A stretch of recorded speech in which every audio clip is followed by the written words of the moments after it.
Please be seated. Veuillez vous asseoir.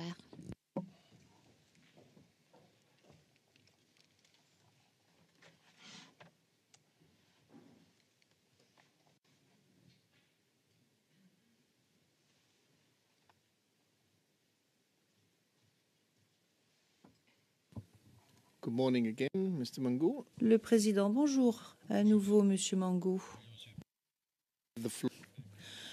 Je redonne la parole au bureau du procureur qui va continuer à vous poser ces questions. Thank you, Your Honor. Monsieur MacDonald, merci, Monsieur le Président. Et je vais vous présenter une vidéo du 12 janvier 2011. Et j'appellerai donc la pièce CIV OTP 0074 0063 de la minute 3:14 à la minute 11:38. Le transcrit correspondant est le 0087 0485. Et pour ce qui est de l'onglet, si vous me permettez une petite seconde que je vous le donne.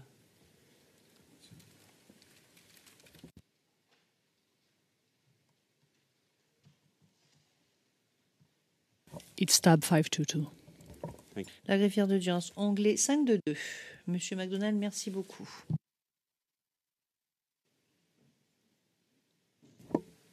Alors, nous devons être sur Evidence 2, je crois. Oui, Evidence 2. Alors, Monsieur Mangou, nous allons regarder l'extrait.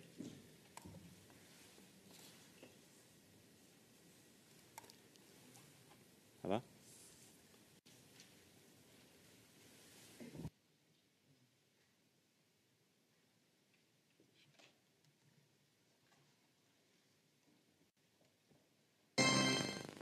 Madame, Monsieur, bonsoir. Un couvre-feu est instauré à partir de ce soir dans les communes d'Abobo et d'Anyama.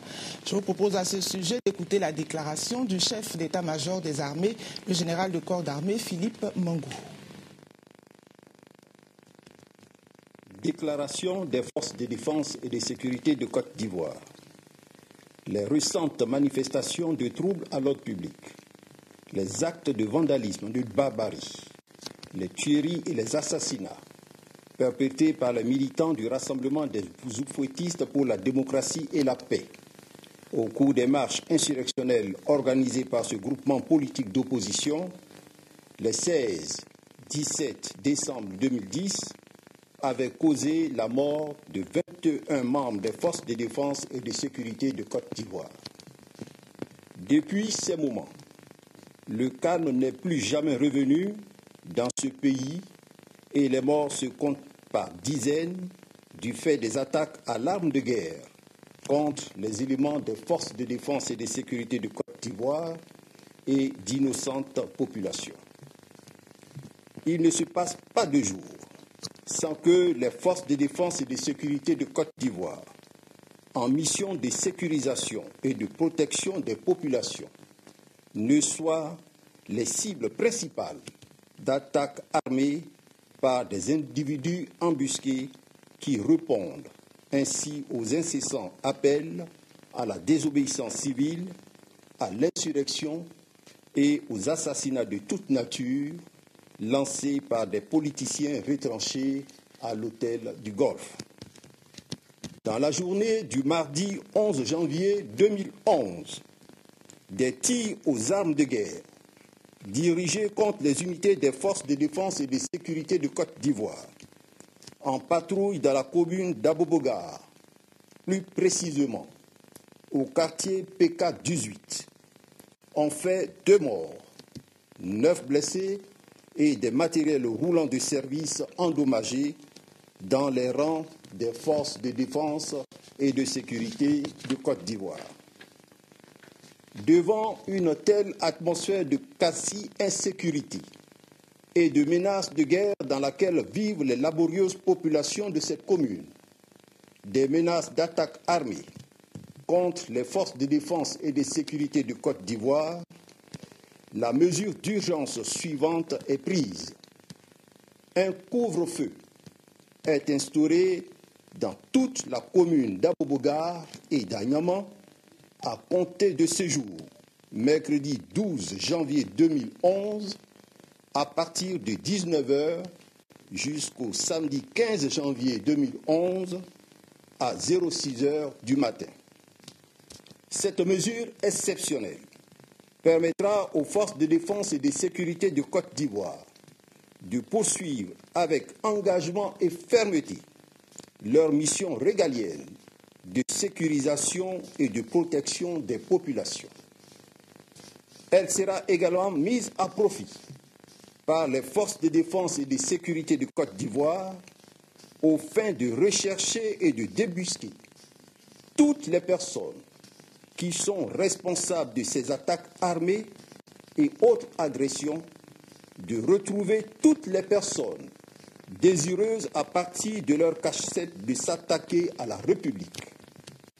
Les forces de défense et de sécurité de Côte d'Ivoire prennent alors toutes les organisations des droits de l'homme d'ici et d'ailleurs, l'opinion nationale et internationale, à témoin que ces attaques armées contre elles, assimilées à des actes de guerre et suivies de lourdes pertes en vies humaines, dans leur rang, les placent désormais en position de légitime défense.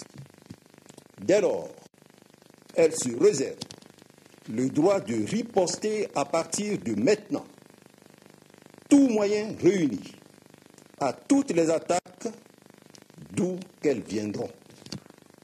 Aussi, les forces de défense et de sécurité de Côte d'Ivoire mettent-elles en garde les autres communes du district d'Abidjan contre les actes et agissements rapportés précédemment. Le cas échéant, les communes identifiées se verraient appliquer les mêmes dispositions et frappées par les mesures de riposte.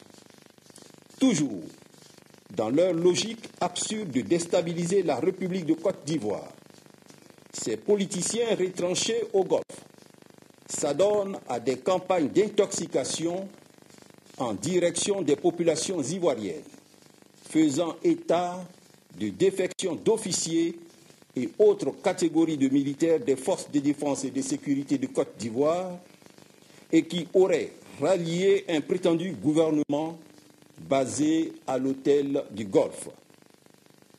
Les forces de défense et de sécurité de Côte d'Ivoire informent le digne peuple de Côte d'Ivoire que ces officiers, dont il est question dans ces communiqués de désinformation, n'appartiennent plus à leurs effectifs, car ils ont été libérés de leurs obligations militaires vis-à-vis de l'État de Côte d'Ivoire. À cet égard, ces personnes peuvent désormais mener leur existence comme bon leur semble. Les forces de défense et de sécurité de Côte d'Ivoire réaffirment qu'elles n'ont jamais été aussi unies et solidaires en ce moment même dans toutes leurs composantes et invitent les Ivoiriens et les Ivoiriennes à garder leur sérénité.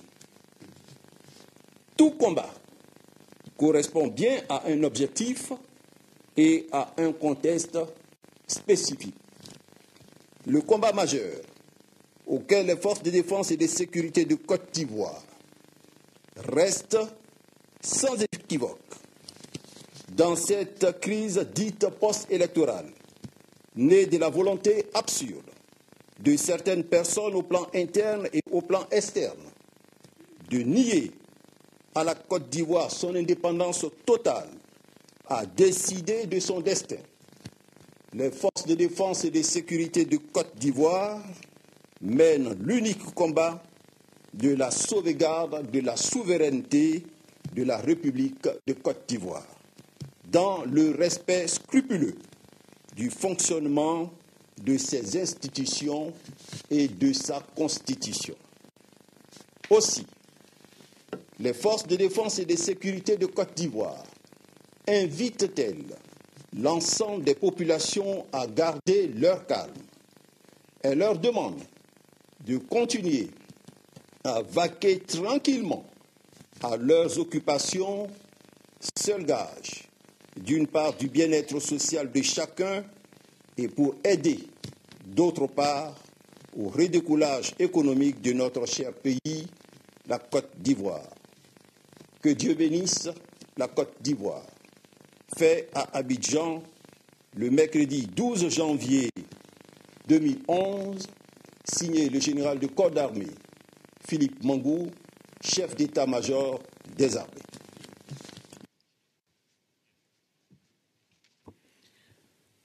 Thank you. Le président, merci. Vous avez la parole.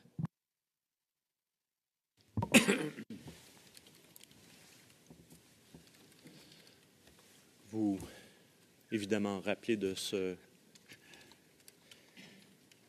communiqué, Monsieur Mangou? Alors, bien sûr, quand un communiqué est clair comme ça, vous voyez que ça ne donne même pas lieu à des discussions.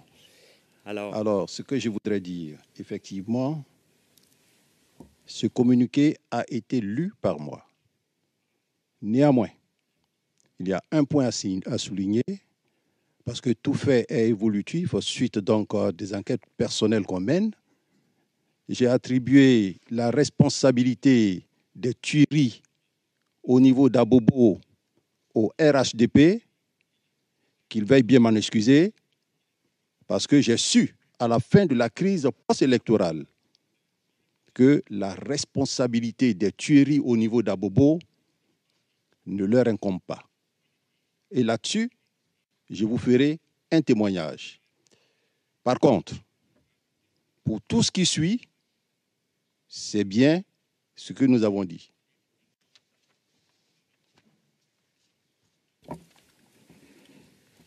Alors, quand le président a-t-il autorisé ce décret? Car il est présenté au journal du 12 janvier 2011 à 20h, 12 janvier 2011, pardon, à 20h. Donc, ma question est, à quel moment le président vous autorise-t-il à lire ce communiqué? Dès qu'on reçoit le décret, on le porte à la connaissance de la population.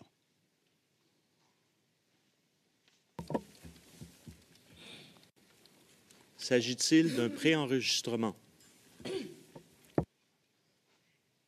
Effectivement, il s'agit d'un préenregistrement puisque la cassette a été transmise après à la RTI.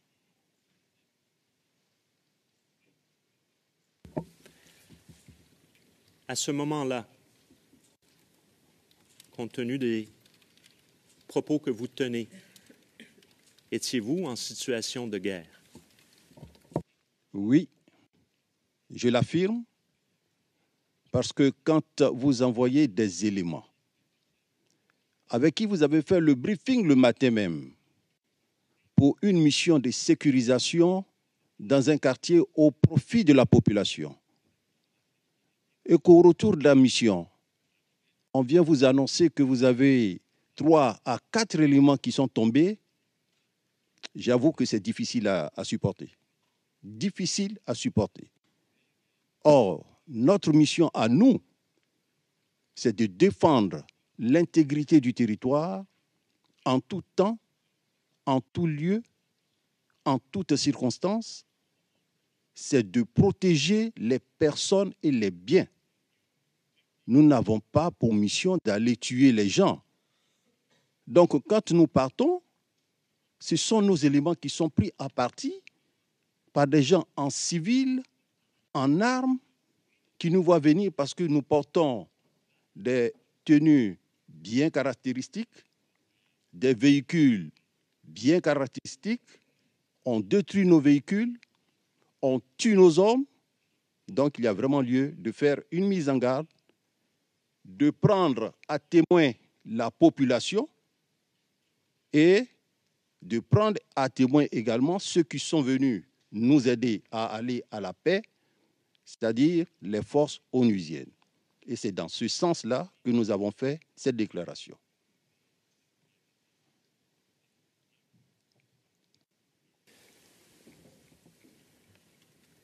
Avant la lecture ou l'enregistrement, je devrais dire, l'enregistrement de ce communiqué, avez-vous eu une rencontre à l'état-major avec les généraux? Effectivement, vous voyez que le lieu où la déclaration a été faite, c'est bien la salle de conférence de l'état-major. Donc, à l'issue de la rencontre avec nos commandants des forces et suite aux nombreux décès de nos hommes, nous avons décidé, après en avoir rendu compte à M. le ministre Alain Dogrou, de faire un communiqué pour prendre à témoin la population, comme je l'ai souligné, et pour éventuellement appeler aussi l'attention de l'ONUCI si ce genre de fait.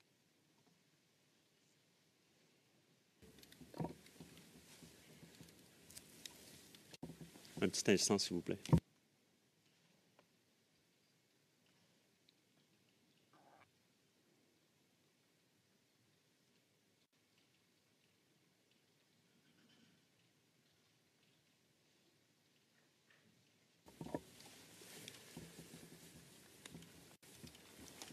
Quelle était la base juridique sous laquelle vous vous trouviez à ce moment-là si vous êtes en situation de guerre, selon les lois ivoiriennes? Déjà, quand vous voyez que des gens utilisent des armes de guerre, c'est qu'on est effectivement en situation de guerre. Mais qu'en plus, nous avons été requis. Et c'est en accomplissant cette mission que certains de nos hommes sont tombés.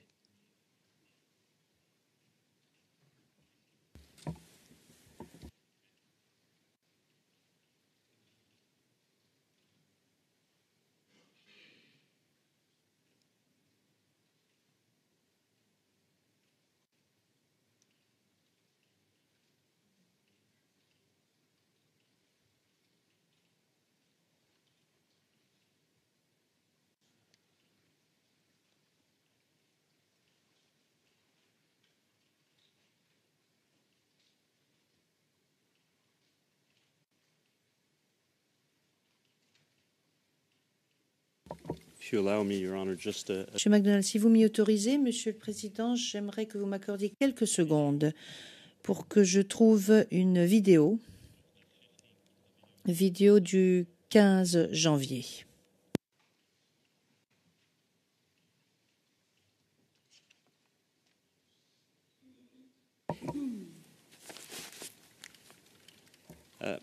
Your Honor, Monsieur le Président, accordez-moi quelques secondes, s'il vous plaît.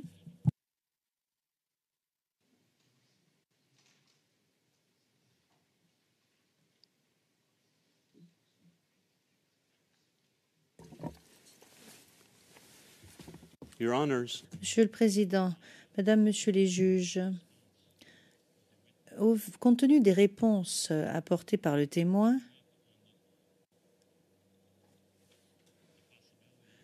et en ce qui concerne la possibilité de montrer des documents qui ne figurent pas sur la liste des documents, mais qui figurent sur la liste des éléments de preuve, j'aimerais diffuser et montrer une vidéo du 15 janvier. Il s'agit toujours de la base juridique. Il s'agit d'un décret, de la lecture d'un décret. Le numéro ERN est 0064 011 1. Il s'agit d'une vidéo qui a fait l'objet d'un versement direct. Et d'ailleurs, la défense était vue octroyer un temps supplémentaire pour pouvoir réagir à cette demande de versement direct. Donc, avec votre permission, nous aimerions pouvoir présenter cela. Dans un esprit de confraternité, nous ne nous opposons pas à ce que cette vidéo soit montrée. Thank you very much. Le président, je vous remercie. Maître Knops. Maître Knops. Monsieur le président, nous nous en remettons à la Chambre. Nous nous contentons de constater que la Chambre a déjà rendu une décision au sujet des documents qui font l'objet de débats juridiques, donc qui ne sont pas automatiquement, ou cela fait l'objet d'un débat juridique, puisqu'il s'agit de documents qui n'ont pas été automatiquement communiqué par l'accusation en attendant que la décision soit rendue. Le président, monsieur le procureur, je vous en prie. Monsieur McDonald, et je m'excuse car nous n'avons pas de transcription pour cette vidéo. Mais il s'agit donc de la lecture d'un décret. C'est tout à fait dans la même veine. Donc si Madame la greffière d'audience pouvait afficher ou diffuser la vidéo 0064-0111. Et si je ne m'abuse, nous allons donc la diffuser à partir de la minute 3 minutes 17 jusqu'à 4 minutes 35.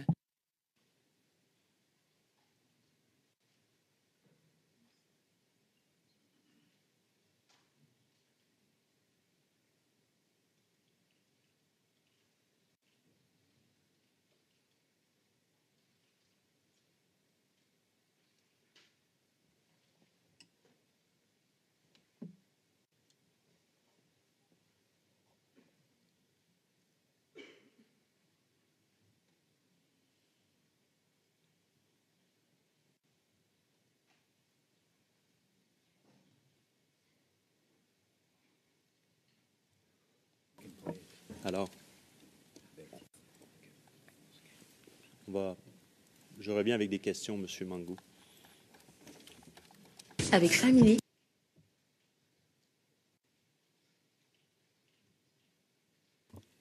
That is what you do since 2 days. En Côte d'Ivoire. Nothing new.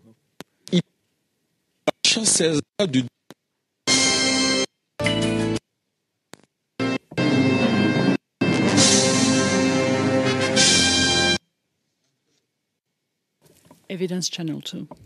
Ce sera sur le canal Évidence 2. Oh, excusez-moi, Évidence 1.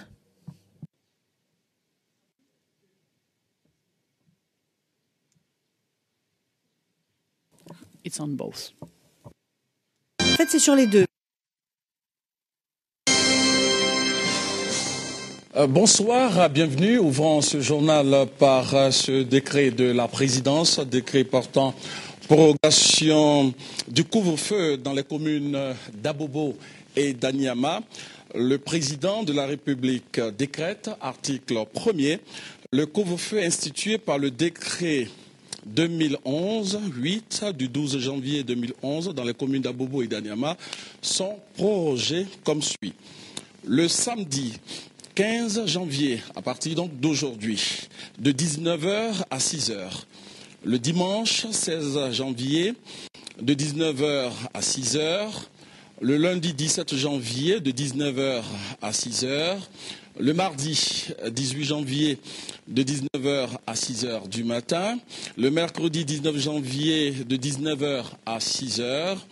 Le jeudi 20 de 19h à 6h du matin et enfin le vendredi 21 janvier de 19h à 6h du matin. Donc on retient que le couvre-feu commence aujourd'hui et prend fin le vendredi 21 janvier prochain.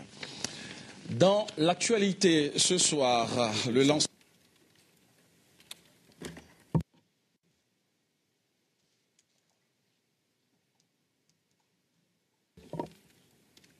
Yes, please. So we get... Le président, oui, je vous en prie. Monsieur McDonald, donc nous avons le numéro du décret du 12 janvier. Et pour ce qui est du préambule, Je souhaiterais vous présenter un autre décret dont la lecture est faite, si je ne m'abuse, le 19. Le président, mais est-ce que nous n'avons pas une copie papier de ces décrets? Monsieur MacDonald, non, Monsieur le Président, ils n'ont pas été publiés pendant cette période, n'ont pas été publiés à la Gazette officielle pendant la dite période. C'est la raison pour laquelle la seule version que nous avons est la version diffusée sur la RTI. Et la cote ERN est la même que celle que je viens de mentionner.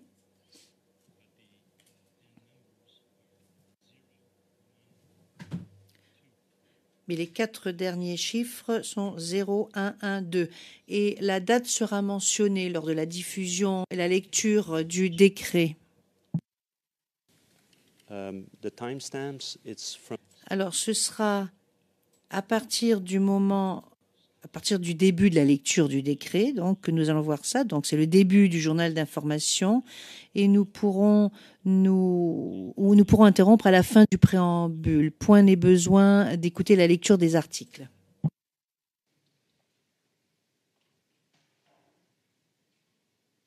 Can we please have the time? La greffière d'audience, est-ce que vous...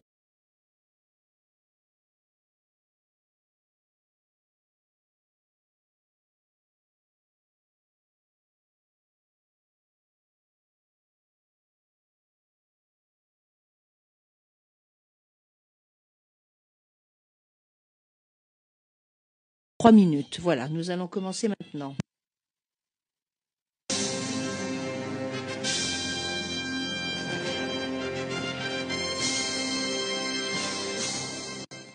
Mesdames et messieurs, bonsoir. Merci de feuilleter avec nous l'actualité de ce jour. Le président de la République, M. Laurent Gbagbo, a reçu ce vendredi le ministre des Affaires étrangères internationales, de la coopération et des Gambiens.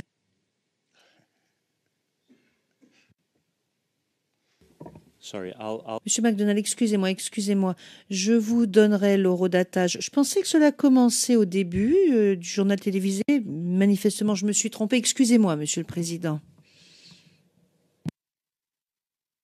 Je ne m'attendais pas d'ailleurs à devoir montrer ceci.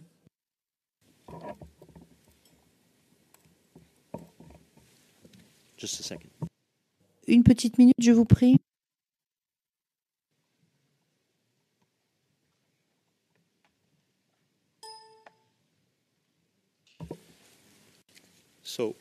Donc, excusez-moi, l'horodatage exact est 49 minutes 20 secondes.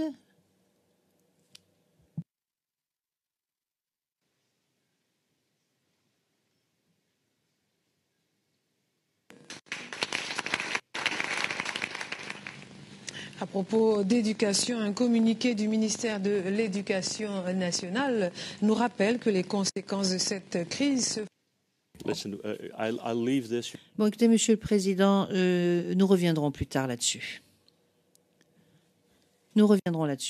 Excusez-moi. Le Président, oui. Écoutez, je dois vous dire que je ne comprends pas l'utilité qu'il y a à lire le préambule d'un décret. Mais enfin bon, cela est de votre sort. Monsieur MacDonald, mais Monsieur le Président, c'est pour les mêmes raisons. Le Président, oui, je le sais, mais normalement, un décret existe par écrit. Et s'il est présenté, il fait partie du dossier de l'affaire, donc je ne comprends pas. Mais je ne veux surtout pas me lancer dans un débat à ce sujet. Non, je viens juste d'exprimer mon point de vue, Monsieur MacDonald, et poursuivez parce que sinon nous allons perdre du temps et je ne veux surtout pas perdre de temps. Monsieur MacDonald, bien.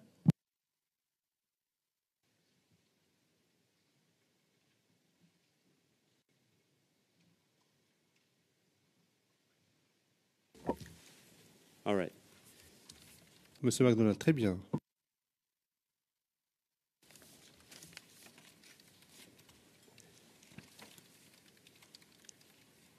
Alors, je vais vous montrer et je vais appeler une pièce de l'inspecteur général de police, M. Bredow-Mbia,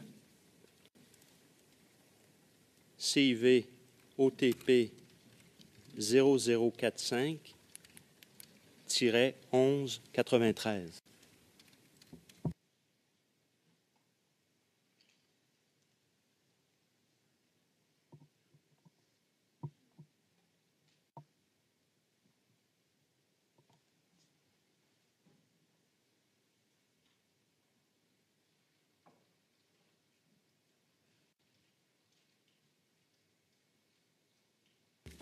Très bien.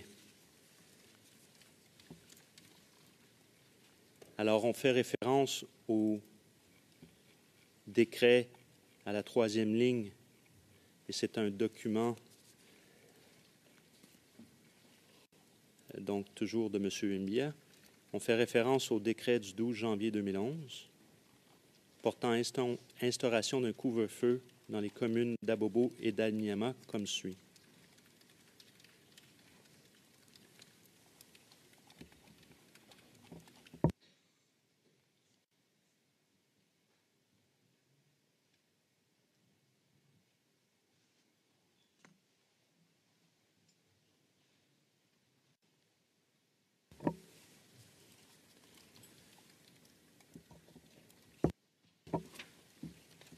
Donc, les opérations militaires seront conduites par les unités des Forces armées nationales, FANSI, et de la Gendarmerie nationale. Et je comprends que les policiers sont donc en 3e à ce moment-ci? C'est ça ma question. En 3e position. C'est-à-dire que les FANSI sont en première ligne, les gendarmes et après les policiers viennent en appui? Non, pas du tout. Il a pris ça dans le désordre. Non, c'est pas du tout. Il n'a fait que citer les unités qui vont participer à la patrouille. Sinon, normalement, dans l'ordre du combat, vous avez les forces de première et deuxième catégorie qui sont en première position et puis les forces armées viennent en appui. Mais là, il s'agit d'une mission de patrouille qui est différente de l'opération commune sur le terrain. Donc, selon ce document, le DGPN ou la police, pardon, se trouve en maintien de l'ordre et les FANSI et les gendarmes aussi. Il n'a fait que reprendre le message, certainement, que j'ai envoyé pour la sécurisation de la zone où le décret de couvre-feu est décrété, j'allais dire. Donc, c'est tout le monde qui participe à la sécurisation. Maintenant, dans l'opération, les policiers peuvent être à un endroit bien déterminé. Les policiers, les gendarmes et les militaires font des patrouilles.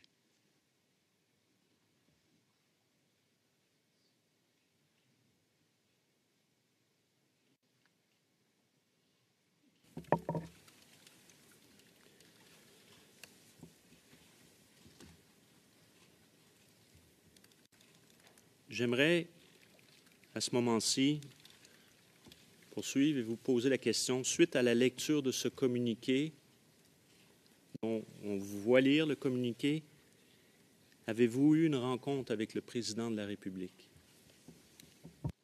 Non, je n'ai pas eu de rencontre avec le président de la République. Je vous ai précisé tout à l'heure que pour lire le communiqué, nous avons rendu compte au ministre de la Défense. C'est sûr que le ministre de la Défense lui-même, qui est chargé de l'exécution de la politique de défense, a dû rendre compte au président de la République.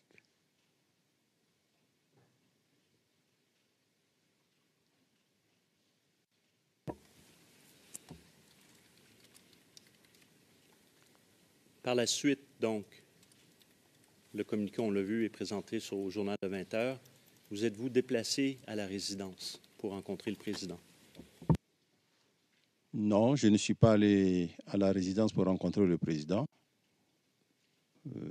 Nous avons fait le communiqué pour rappeler l'attention de la population sur un certain nombre de faits. Et puis pour prévenir l'ONU ici, je ne pense pas que je sois parti à la présidence.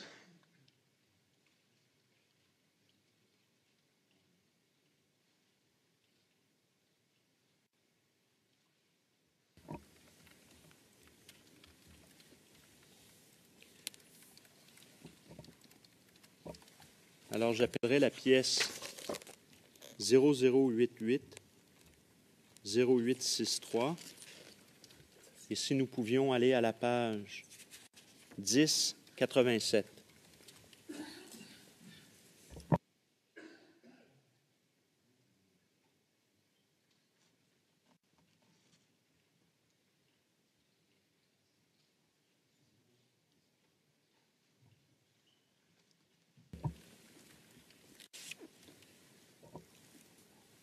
Alors, on voit ici qu'il s'agit de la journée du 12 janvier 2011. Le registre des visiteurs à la résidence. Ici, on peut tourner à la page suivante, donc la page 1089, avec 1089.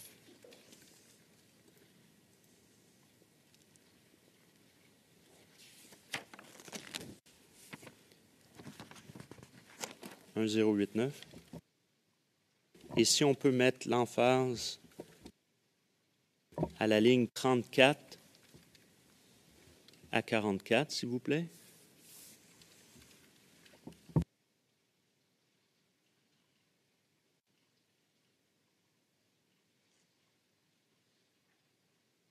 Jusqu'à la fin du document même.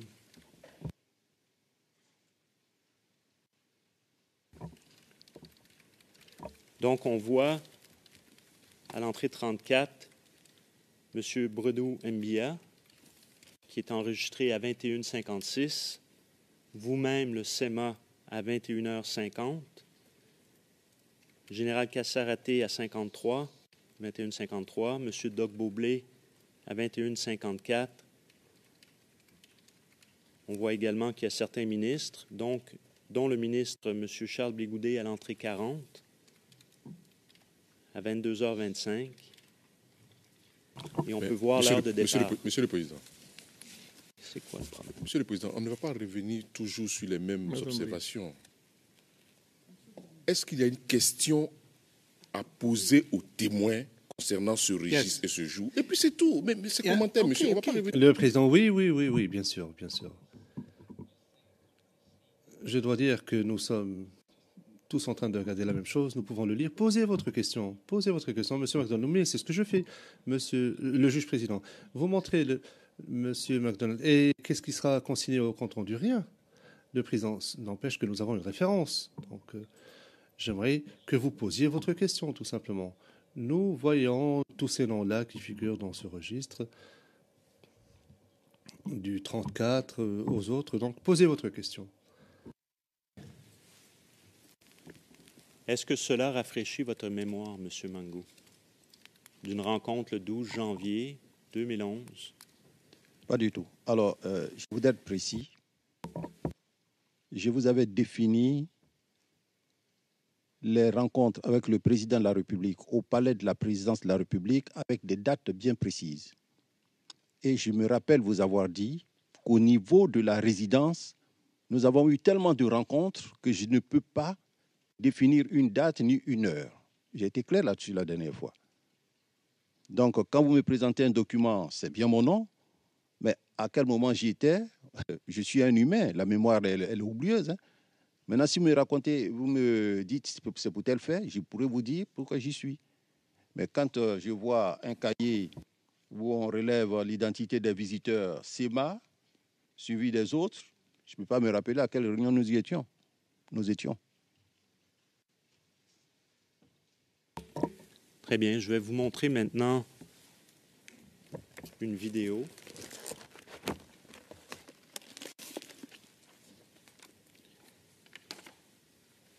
Et la vidéo que je vais vous montrer, c'est un court extrait.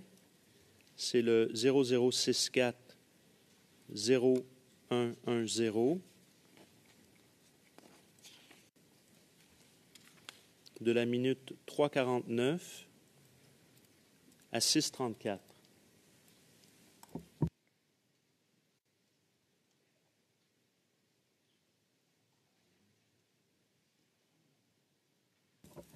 The prosecution has the... La greffière d'audience, évidence 2, c'est l'accusation qui a la main. Le président. Et la transcription de cette vidéo, elle correspond à quel intercalaire?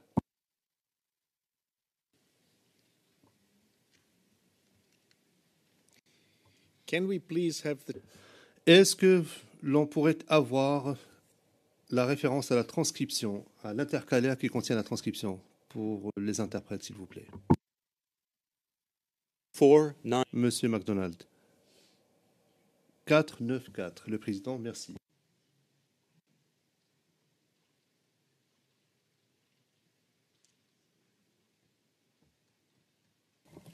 Public video. La greffière d'audience, est-ce qu'il s'agit d'une vidéo publique?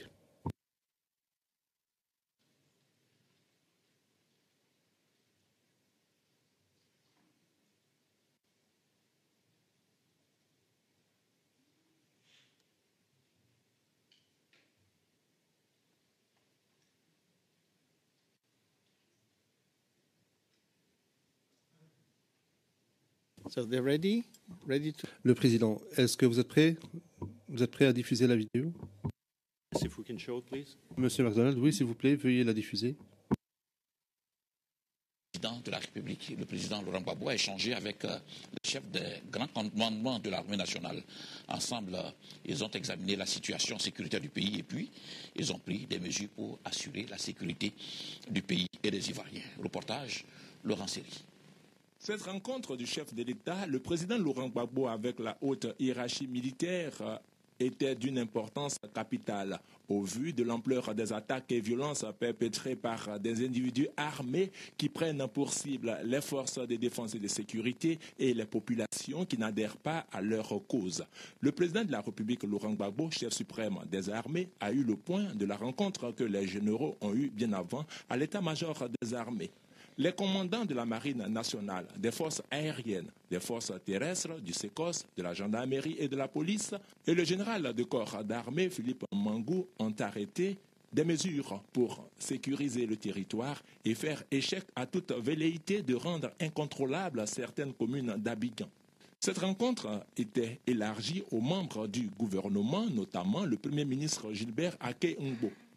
Le général de corps d'armée Philippe Mangou, au sortir de cette rencontre, a dénoncé la partialité observée sur le terrain concernant les casques bleus de l'ONU. Moi, j'ai toujours accusé les forces onusiennes d'être de connivence avec les rebelles. Je l'ai toujours dit.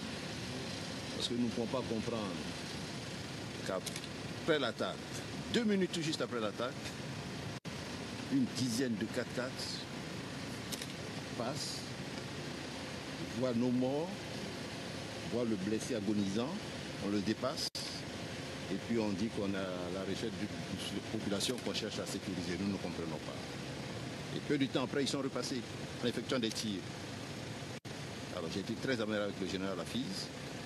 Je lui ai exprimé mon mécontentement. Nous avons une rencontre où je dis la vérité. C'est de la provocation selon vous depuis un moment, les actes de forces onusiennes, selon vous, vous assimilez ça à de la provocation? Oui, la provocation, mais c'est honteux de leur part parce que la mission initiale, c'était une force impartiale, c'est de faire l'interposition, de nous amener à la paix. Mais là, ça devient autre chose et nous trouvons que c'est véritablement honteux de la part de ces forces-là. Les dispositions?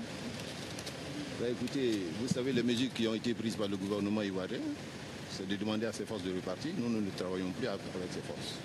Merci. Cette rencontre de la haute hiérarchie militaire avec le chef de l'État, le président Laurent Gbagbo, a duré plus de 2 heures d'horloge. 3 jours de couvre.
Thank you. Now. Le président, merci. Monsieur MacDonald.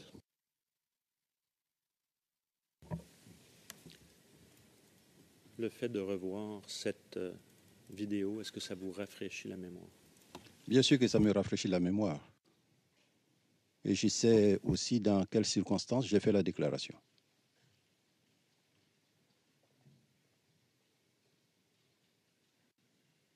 Please tell us.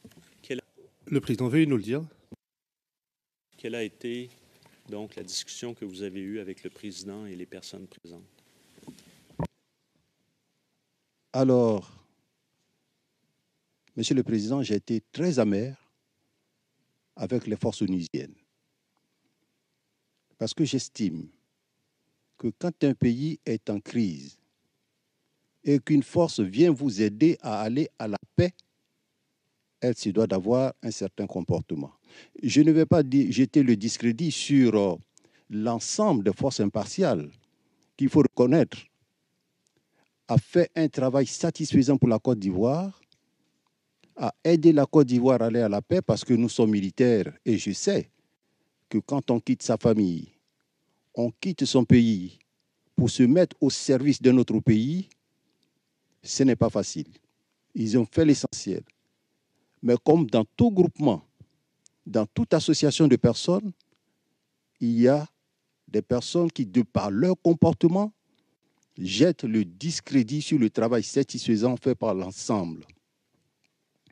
Et là, je vous l'ai dit, Monsieur le Président, j'ai été très amer parce que, comme je le disais tout à l'heure, dans la nuit du 11 au 12, nos policiers qui étaient partis pour la sécurisation d'Abobo et qui étaient au rond-point d'Abobo ont été entourés, tués, des véhicules calcinés. Au même moment est arrivé un convoi de 10 véhicules des forces impartiales. Il y en avait qui agonisaient encore, qui n'étaient pas encore morts, couchés dans leur sang, qui cherchaient secours. Ils les ont regardés, ils ont tourné le talon, ils ont embarqué dans leur véhicule et ils sont partis. Nous sommes ici au sein d'une justice internationale. C'est une faute très grave, le refus de porter assistance à personne en danger. Entre nous militaires, il y a une certaine solidarité qui fait que nous nous appelons frères d'âme. Et l'appellation ne se fait pas seulement du bout des lèvres. Cela doit se ressentir également dans nos faits et gestes. Le disant, Monsieur le Président, je voudrais vous donner un exemple. 9 officiers Blingadechi de l'ONUCI, fraîchement arrivés en Côte d'Ivoire, qui sont partis de l'ouest de la Côte d'Ivoire, donc perdus, se sont retrouvés à Yopougon, Niangon. Ils ont été entourés par une foule immense. Pris de peur, ils ont monté les vitres. Et comme la population, ceux qui les entouraient, savaient qu'il faisait chaud et qu'ils ne supporteraient pas la chaleur, ils étaient là, ils regardaient. Ils étaient en train de, j'allais dire entre griffes, brûler dans la voiture. Le général Hafiz m'a appelé. Il m'a dit, mon général, j'ai mes gens qui arrivent de l'Ouest, mais qui se sont trompés d'itinéraire et qui sont allés à Yopougon. Ils ont envahis, ils ne peuvent pas bouger, ils ne peuvent rien faire. Est-ce que vous pouvez m'aider? Je n'ai même pas eu besoin, Monsieur le Président, de prendre l'armée. Je n'ai pris que les éléments de ma garde. Je suis arrivé à Niangon, parlementer avec les gens, réussi à les sortir un à un, à les mettre au commissariat de Niangon, jusqu'à ce qu'on sorte les 9 Bangladeshis, qu'on les mette au commissariat, qu'on prenne 2 véhicules. Il y en a qui sont montés avec moi. Je les ai amenés chez moi, à ma résidence. Mon épouse leur a donné à boire, on leur a donné à manger. J'ai permis qu'ils récupèrent, qu'ils reprennent leurs esprits. Et personnellement, dans 2 véhicules, je suis allé les remettre à l'ONUCI, au général Hafiz. Mais ça, vous n'avez pas de document dessus. Parce que Personne n'a dit merci pour ça. Mais moi, je n'attends pas de remerciement des humains. Je l'ai fait parce que je suis un chrétien et Dieu seul saura me récompenser. Mais quand des forces se préparent, agissent comme ça, vis-à-vis de nos forces, il y a de quoi être révolté. Ça m'a révolté. Ça m'a révolté parce qu'aujourd'hui, Monsieur le Président, il y a des militaires ivoiriens aussi qui vont en opération extérieure. Est-ce qu'on autoriserait que ces gens-là s'en prennent aux jeunes de ces pays, que ces gens-là tombent sur des faits où ils pourront porter secours, ils tournent dos? Non, on ne peut pas le faire. C'est vous qui parliez ici d'hier du DIH. Tout ça, c'est dans le DIH. C'est compris dans le DIH que des gens ne respectent pas le droit humanitaire. Mais c'est grave. C'est grave. On ne peut pas être tendre avec eux. Donc, effectivement, je n'ai pas été tendre avec eux. Et je l'ai signifié au général Hafiz. Un policier qui tombe, qui est en train d'agoniser, qui n'est pas encore mort, vous le laissez, vous partez. La deuxième raison pour laquelle je suis intervenu, il s'agissait de l'organisation des patrouilles. Même quand ce sont les éléments d'une même unité qui font des patrouilles, nous évitons que ces éléments se retrouvent sur le même terrain, parce que la nuit, tous les chars sont gris. Et en patrouille, vous prenez toutes les dispositions au cas où vous tombez sur l'élément ennemi pour intervenir. Donc, il pouvait avoir des méprises. Si l'ONUCI veut participer à nos patrouilles, qu'elle nous dise, on n'interdit pas. Mais en ce moment, nous repartissons les secteurs pour faire les patrouilles. Mais on arrive à Bobo, on fait nos patrouilles, on les voit venir. Alors, la nuit même, quand vous voyez les phares allumés, vous n'identifiez pas qui vient en face. Donc, je me suis plaint de ces deux faits et j'ai trouvé que c'était vraiment de la provocation, que c'était inamical de leur part de ne pas venir au secours de leurs frères d'armes. C'est leurs frères d'armes qui sont tombés, de les regarder mourir sans leur porter secours et puis d'embarquer dans leur véhicule et de partir. Voici les raisons, Monsieur le Président, pour lesquelles j'ai fait cette déclaration.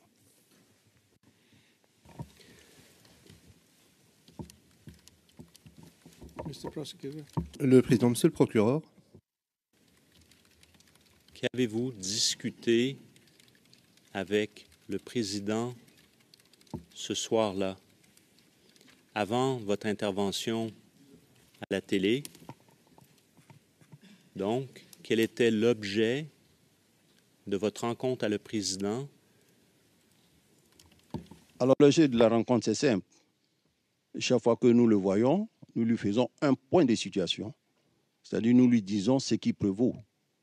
Et comme je vous l'ai souligné, du 11 au 12, il y a eu le décès de 6 de nos policiers avec destruction de leur matériel. Nous en avons parlé. Et nous avons aussi parlé d'une manière générale de la situation qui prévalait sur l'ensemble du territoire. Ne vous focalisez pas trop sur Abobo, parce que nous tenons compte du territoire sur lequel nous agissons, des différentes patrouilles qui sont faites, même quand il n'y a rien à signaler, c'est aussi un compte rendu. Nous lui disons qu'il n'y a rien à signaler. Quand il y a des décès, nous lui rendons compte des décès et des blessés. Et c'est ce genre de situation que nous avons fait avec le Président de la République.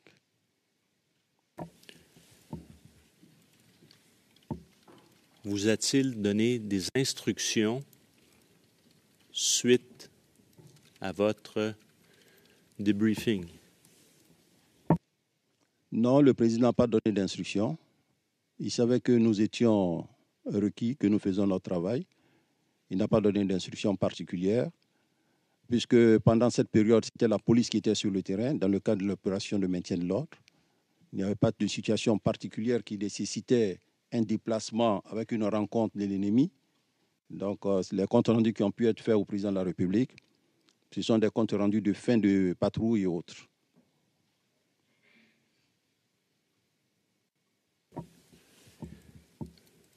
Donc, vous venez de mentionner que, et je veux bien qu'on comprenne, qu'en date du 12 janvier, vous êtes toujours en situation de maintien de l'ordre.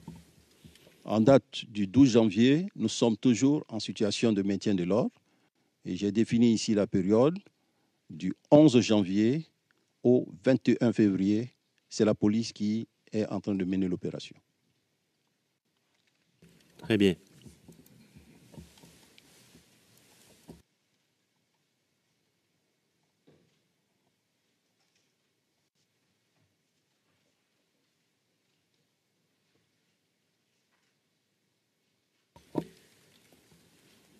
J'aimerais maintenant appeler la pièce CIV OTP 0071 0407. Et pour ce qui est du l'onglet, malheureusement, je ne l'ai pas avec moi.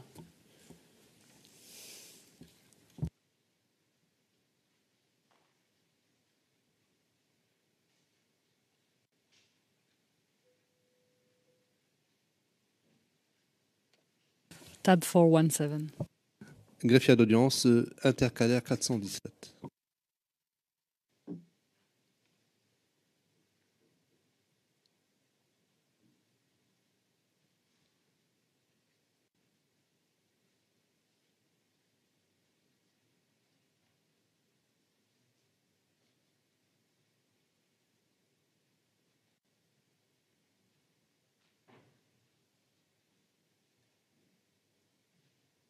Nous en avons également une copie papier. Ce serait peut-être opportun qu'on remette une copie papier aux témoins.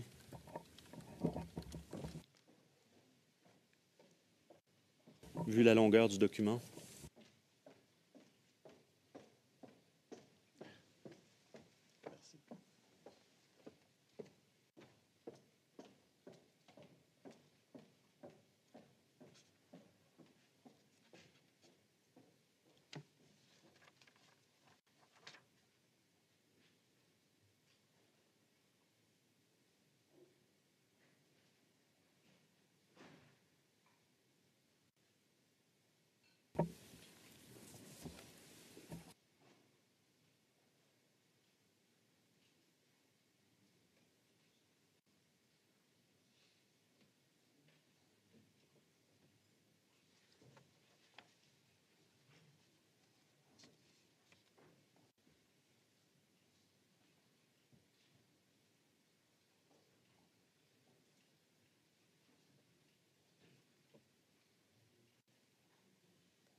Alors, M. Mangou, je vous interromps.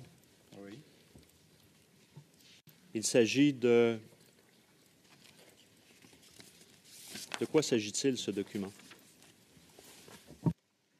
Alors là, ce n'est pas une opération qu'on menait, c'est une action ponctuelle dans une zone donnée. C'est une action ponctuelle dans une zone donnée. C'est différent d'une opération, d'une offensive que nous menons. Quelle est cette action ponctuelle que vous menez? C'est dans quel quartier? C'est à Bobo. C'est à Bobo parce que le maintien de l'ordre, il faut le comprendre, hein, dès l'instant où il n'y a rien, les policiers sont en place, ils observent. Mais s'il y a un coin où il y a des mouvements, où il y a des tirs, ben, nous menons une action là-bas. Parce que les policiers, ils ont des moyens conventionnels de maintien de l'ordre.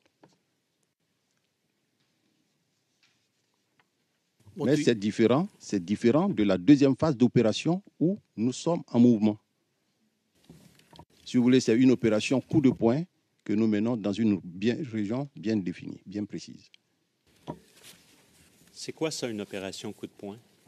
Une opération coup de poing, c'est une opération qui a un but bien précis, en fonction d'une situation bien précise. Alors, j'attirerai maintenant votre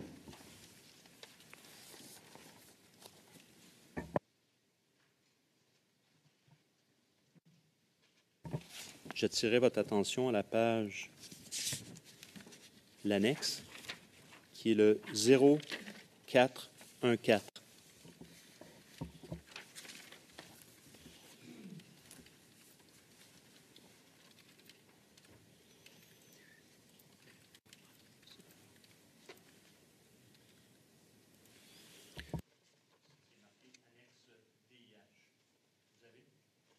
Je vois, je cherche.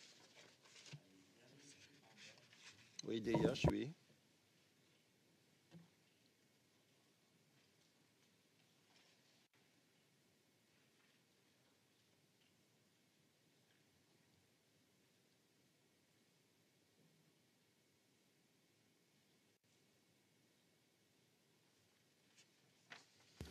Donc, la page 0414. Donc, à ce moment-là, c'est les règles, c'est les missions dans le cadre du maintien de l'ordre. C'est bien ça? C'est les droits à respecter? Absolument. Donc, vous voyez que je répondais, et cela, cette note répond à votre préoccupation de savoir si nos soldats sont instruits au droit international humanitaire. Parce que dans les missions que nous donnons, nous mettons un accent dessus. Et là, le colonel qui a fait le frago rappelle ça aux hommes, hein, droit de l'homme, droit national, droit coutumier, parce qu'il y a aussi des droits coutumiers qu'il faut respecter.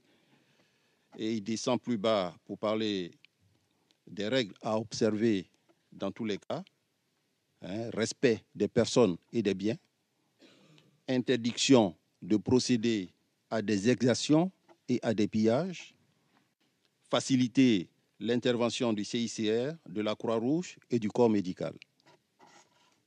Donc, c'est des consignes, elles sont bien précises pour que les soldats ne fassent pas ce qu'ils veulent sur le terrain.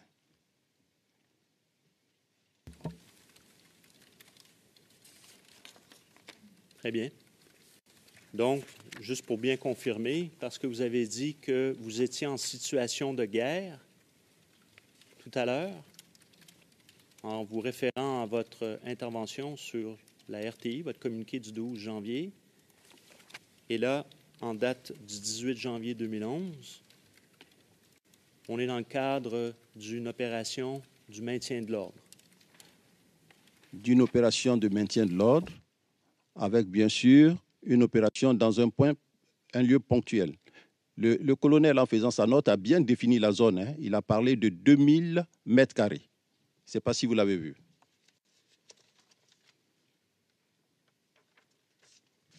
Voilà. Concernant la situation milieu-terrain, il a bien défini la zone d'une superficie d'environ 2000 mètres carrés. À Bobo, je vous l'ai dit hier, c'est une superficie de 10 000 hectares. Donc, c'est bien une opération bien précise dans la zone indiquée.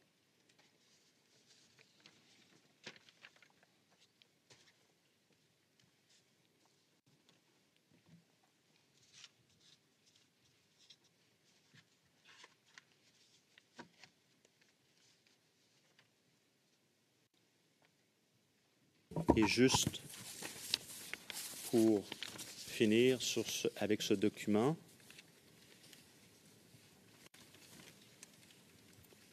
j'appellerai la page 0412 du même document. Si vous revenez au point 3G, instruction de coordination étant la rubrique, en bas de page, vous allez voir les chiffres 00710412.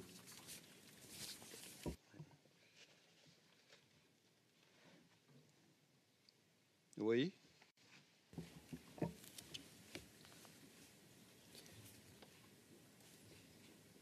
Oui, donc... Alors, on voit rassemblement terminé le 12 janvier à 11 heures, le 12 janvier 2011 à 14 heures sur la place d'armes de l'état-major. Donc, on revient aux événements du 12 janvier. Dans ce document du 18 janvier. Oui. On les lit. il y a ce lien. Oui.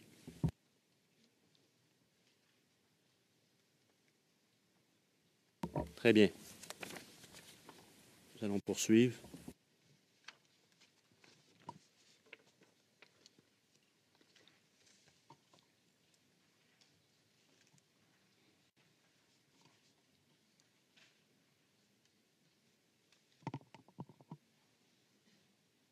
J'aimerais maintenant appeler le document suivant sur notre...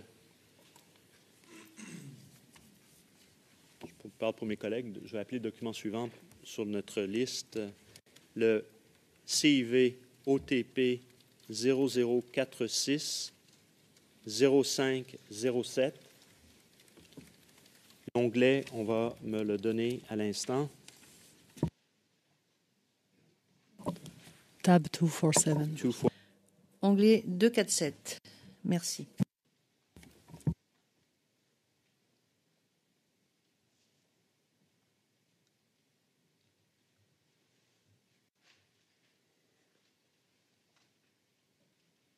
Et nous pouvons vous en donner une copie papier,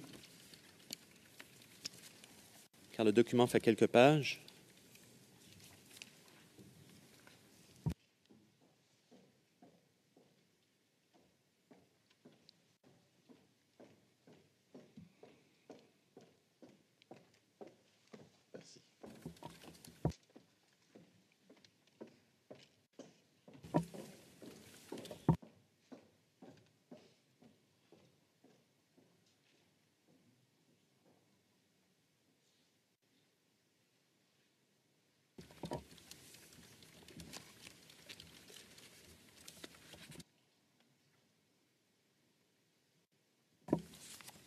Donc, si on voit la page 0508, M. Mangou, votre signature, donc la deuxième page du document.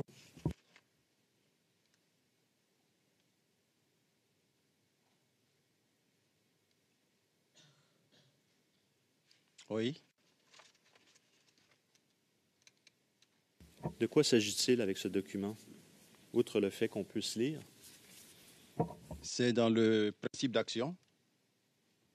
À l'issue du rassemblement, 19h, 18h, dans 19h à 08h, patrouille à Bomo.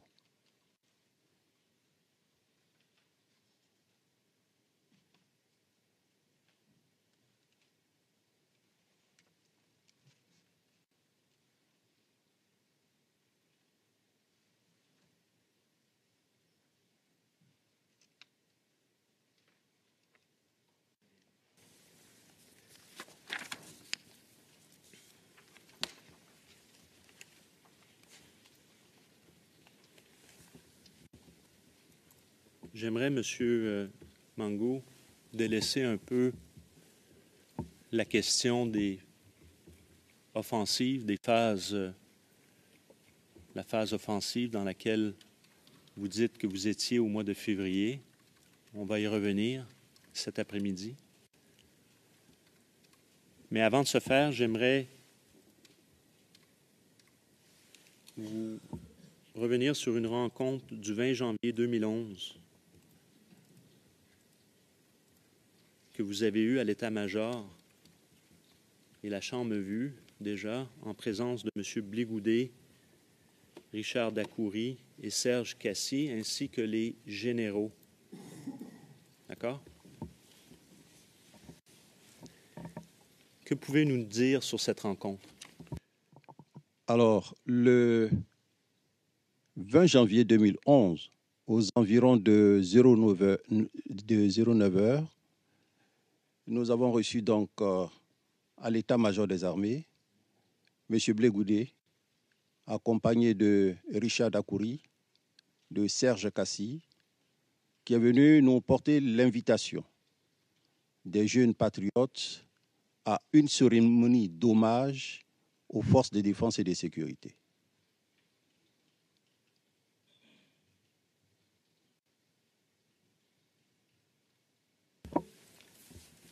Pourquoi?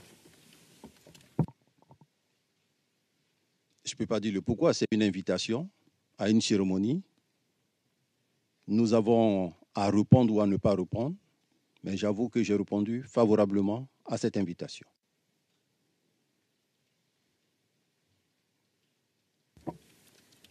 Et selon vous, à ce moment-là, compte tenu des deux acolytes à M. Blégoudet qui étaient avec lui, donc M. Dacoury et M. Serge Cassis,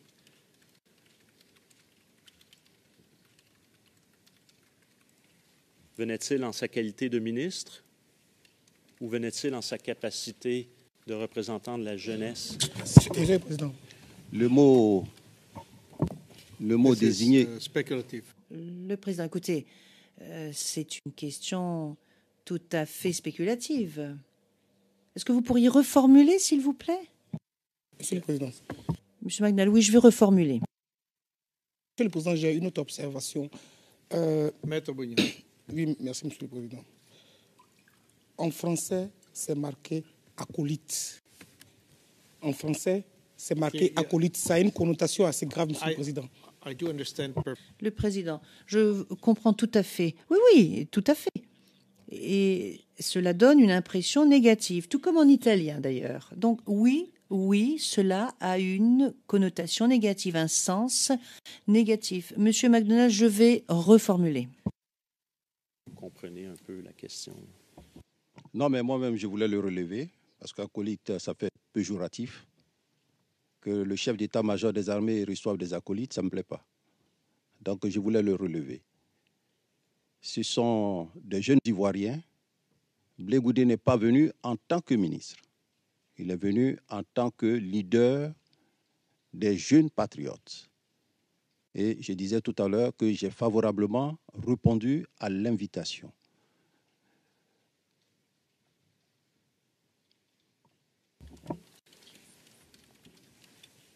Est-ce que vous avez discuté, parce qu'on voit les généraux qui sont tous autour de la table, je ne vous montrerai pas la vidéo, mais vous la connaissez, la Chambre également. Très bien. Oui, oui. Monsieur le Président, pas qu'on ait discuté de cette invitation. Il m'a tout simplement appelé pour me dire qu'il souhaitait venir nous porter l'invitation. Et c'est moi qui ai convié les généraux, puisqu'il s'agissait des forces de défense et de sécurité.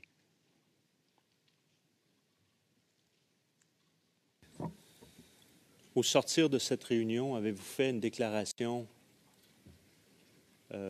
aux journalistes présents? Oui, au sortir de cette réunion, j'ai fait une déclaration. Et cette déclaration concernait essentiellement le Premier ministre. Parce que le Premier ministre Soro et moi, nous étions en contact. Et notre souci premier, c'était de faire en sorte qu'il puisse s'instaurer un dialogue entre le candidat du LMP et le candidat du RHDP. Et là-dessus, le Premier ministre, il savait bien l'avis que j'avais sur les résultats des élections. Et il a annoncé comme ça que je connais les résultats. Or, en ma qualité de militaire, il ne m'appartenait pas de donner les résultats des élections. Donc, j'ai eu à répondre. Mais je voudrais très rapidement passer sur ce fait parce que le Premier ministre Soro, lors de son voyage en Guinée équatoriale, m'a fait l'honneur, parce que ça faisait encore partie de ma circonscription diplomatique, m'a fait l'honneur de me recevoir dans sa chambre. Et à deux, nous nous sommes parlé, nous nous sommes compris. J'ai présenté donc mes excuses au Premier ministre Soro. Je voudrais l'en remercier parce que il faut noter aussi que le Premier ministre Soro a toujours eu pour moi une certaine, j'allais dire, une certaine considération. Quand il devait être nommé Premier ministre dans le cadre des accords de Ouaga, il a appelé Bakayoko et moi. Ça a été un honneur pour moi, pour solliciter notre avis avant de le faire. Donc, c'est vous dire qu'il m'accorde de l'importance et de la considération aussi. Donc, cet incident est classé et clos. Je ne veux pas en parler.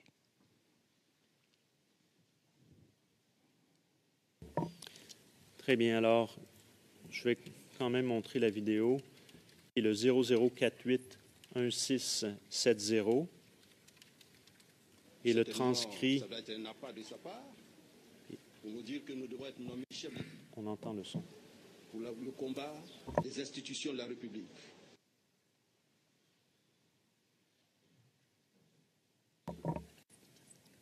Alors, nous allons présenter l'extrait de la minute.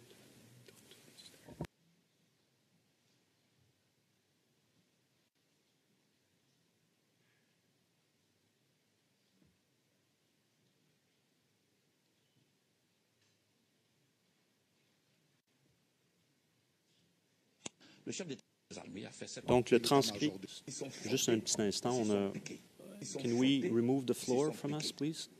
Est-ce que nous ne voulons pas avoir la main? So the ERN. Donc, la cote ERN de la vidéo est 0048-1670. La transcription figure dans le document 00490040. Et l'horodatage, ou plutôt, nous allons diffuser la vidéo depuis le début de la vidéo jusqu'à la fin du discours de M. Mangou, ou de l'intervention de M. Mangou.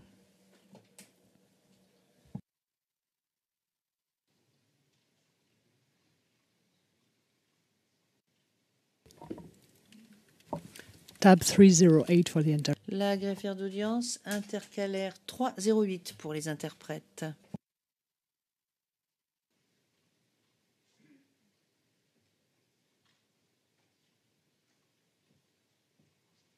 L'intercalaire 308 ne figure pas dans le dossier qui a été remis aux interprètes.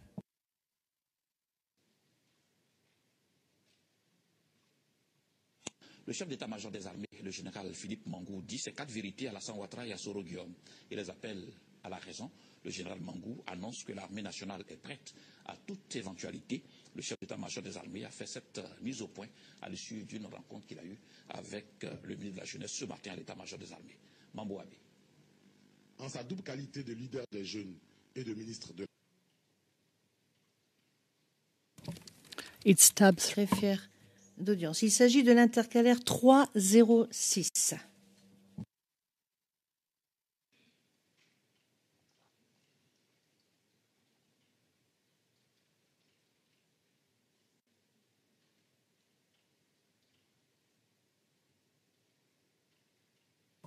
Evidence Channel 2.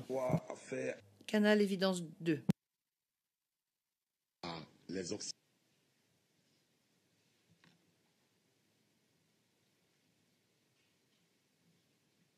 Le chef d'état-major des armées, le général Philippe Mangou, dit ces 4 vérités à Alassane Ouattara et à Soro Guillaume. Il les appelle à la raison. Le général Mangou annonce que l'armée nationale est prête à toute éventualité. Le chef d'état-major des armées a fait cette mise au point à l'issue d'une rencontre qu'il a eue avec le ministre de la Jeunesse ce matin à l'état-major des armées. Mambo Abe. En sa double qualité de leader des jeunes et de ministre de la Jeunesse, le ministre Charles Blé Goudé a rencontré l'état-major de l'armée nationale de Côte d'Ivoire au moment où le pays doit faire face à une guerre appelée de tous leurs vœux par les Occidentaux et certains pays voisins en complicité avec la rébellion armée qui occupe le nord du pays. L'heure est à l'union sacrée, un chef, une armée, un peuple. Là où certains rêveurs pensaient avoir affaire à une armée faible, je pense qu'à un moment donné, ils s'y sont frottés, ils s'y sont piqués. En fait, nous sommes fiers de notre armée. Mais en même temps que nous sommes fiers d'elle, nous la voyons chaque jour au premier rang de cette crise. Malheureusement, là où il y a combat, là où on livre un combat, on se livre aussi. Malheureusement donc, nous avons perdu certains de nos frères d'armes.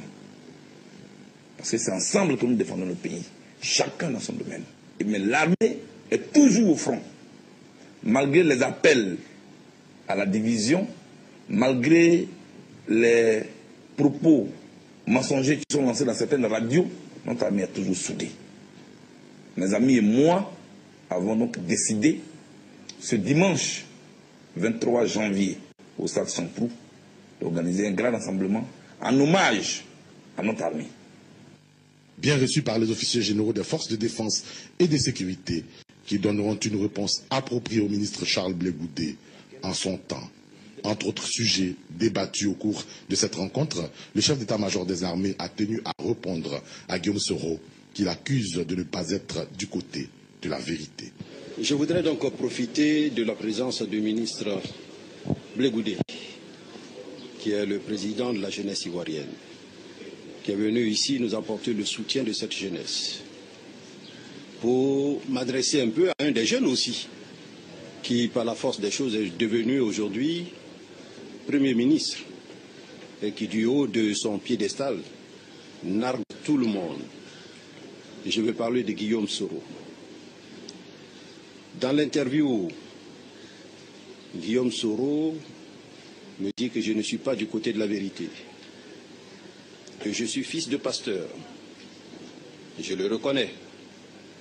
Mais je lui dis qu'il n'est pas du côté de la vérité, qu'il a été ancien séminariste, donc il était pratiquement, lui, à deux doigts d'être prêtre, c'est-à-dire homme de Dieu. Il faut que les choses soient claires pour les Ivoiriens. Et je voudrais que les Ivoiriens sachent la vérité. Nous avons été approchés par ce monsieur pour nous demander de mettre l'armée à la disposition de M. Alassane Ouattara, qui, dit-il, venait d'être élu. Nous lui avons dit non. Il nous a envoyé quelqu'un, certainement ça doit être un appât de sa part, pour nous dire que nous devons être nommés chef d'état-major. J'ai dit à son émissaire que j'ai fait 6 ans de commandement, et que même si aujourd'hui le président Gbagbo venait à me remercier, je retourne tout simplement au village, et que je ne souhaitais pas être chef d'état-major de M. Alassane Dramane Ouattara. Si c'est ça qui dit que je ne suis pas dans la vérité, j'ai dit que je ne suis pas dans la vérité. J'ai eu des entretiens avec M. Guillaume Soro. Je lui ai dit que c'est lui qui a conduit le processus. À un moment donné, il a même dit qu'il était arbitre. Et je lui ai tout simplement dit que quand on a conduit le processus, comme il a fait, et quand il s'est dit arbitre, comme il a été, il se doit de dire aux Ivoiriens la vérité. Nous avons tous écouté M. Guillaume Soro. Il nous a toujours dit, à la réunion des généraux, tout comme aux Ivoiriens, que tous les candidats ne devaient se prononcer qu'après que le Conseil constitutionnel ait donné les résultats définitifs. Est-ce ce qui a été fait? Ce n'est pas ce qui a été fait. Nous, des forces de défense et de sécurité, nous avons une mission. Celle de défendre l'intégrité du territoire national en tout temps, en tout lieu, en toutes circonstances, quelles que soient les formes d'agression. C'est de protéger les institutions de la République. L'institution de la République a parlé, nous nous en tenons à ce qu'a dit l'institution de la République. Il faudrait que cela soit clair. J'ai même dit à Guillaume Soro qu'il a été à la tête, et ça au téléphone, des gens qui hier ont tué, ont égorgé certains de nos frères d'armes, ont éventré des femmes enceintes, que trop c'est trop, qu'il est tout jeune, et qu'il ne serait pas bien qu'il ait dans sa main le sang des Ivoiriens. Je me rappelle, et comme si cela datait d'hier, lors d'une cérémonie organisée par M. le ministre Blé Goudé à l'hôtel Ivoire, prenant la parole, Guillaume Soro a dit, il y a des gens qui appellent à faire la guerre parce qu'ils n'ont pas encore entendu tirer un seul coup de canon. Alors pourquoi lui aujourd'hui, il appelle tous ces pays du monde à venir tuer les Ivoiriens, à tuer les Ivoiriens, alors qu'il n'y a même pas de cela longtemps qu'il a présenté ses excuses aux Ivoiriens. Malheureusement, c'est lui qui appelle à la guerre, c'est lui qui appelle les forces étrangères à venir tuer les Ivoiriens qui veut commander demain. Et nous disons, trop c'est trop, il faudrait qu'il arrête. Il faudrait qu'il arrête tout cela. Il faudrait qu'il puisse comprendre cela. Si le lui dire, il pense que c'est faire preuve, c'est insulter Alassane Dramane Ouattara, alors je dis qu'il est en train de faire une fausse route. Il est en train de faire une fausse route. Et les chrétiens, tout comme moi, notre Dieu, c'est un Dieu de justice. C'est un Dieu de justice. Il faut qu'il se le dise. Il est certes bon, mais lent à la colère. Et tout ce qui se passe, se fait sur cette terre, tôt ou tard, on finit par le payer. Il faudra qu'il le sache. Et surtout, qu'il sache qu'en appelant les gens à venir tuer les Ivoiriens, qui n'est pas immortel, qu'un jour, lui également, il partira. Et en ce moment, tous deux, nous aurons des comptes à rendre devant notre Seigneur. Qu'il sache rester humble. Il a été Premier ministre. Nous avons respecté ses fonctions, qu'il ait un minimum d'égards pour les Ivoiriens, qu'il ait un minimum d'égards pour l'armée nationale, et qu'il se garde de dire et de faire certaines choses. Aujourd'hui, ce même Guillaume Soro veut que nous mettions l'armée nationale à sa disposition. N'est-ce pas lui qui l'a combattu hier? N'est-ce pas lui qui a tué les éléments des forces de défense et de sécurité? N'est-ce pas lui qui a fait aligner des frères pour les égorger avec leurs familles et leurs enfants? Ils crient haro sur tous les toits. Ils sont à la recherche des charniers. Mais je crois qu'aujourd'hui, si la vérité doit éclater, les charniers, on ne les trouvera pas ici, mais on va les trouver ailleurs, peut-être en zone saine. Mais pour nous, en ce qui nous concerne, nous sommes prêts pour le combat de la souveraineté, pour le combat des institutions de la République. Rien ne nous fait peur. Et comme il veut que nous mettions en avant notre Seigneur, alors nous lui disons que pour nous, Christ est notre vie, la mort pour nous n'est qu'un gain. Nous sommes prêts, nous l'attendons. Tout est clair dans l'esprit de tout le monde. Attendons maintenant pour voir.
Merci. Monsieur MacDonald. Je pense que nous pourrions peut-être faire la pause et je poserai ma question après. Le président, c'est ce que j'allais dire, justement. Merci. Nous allons donc avoir notre pause déjeuner, monsieur. Nous reviendrons à 14h30. L'audience est levée.